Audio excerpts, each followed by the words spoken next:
A decision in Athens to eliminate the state's new voting machines is now getting challenged by the Georgia Secretary of State. On Wednesday, Athens Clarke County started using hand-marked paper ballots during the early voting in the presidential primary.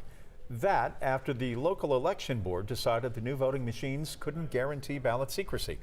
The new voting machines are large and bright and upright. They also cost the state more than $100 million. The Secretary of State has called a meeting of the state election board next Wednesday to determine if Athens Clarke County is violating state law by using hand-marked paper ballots.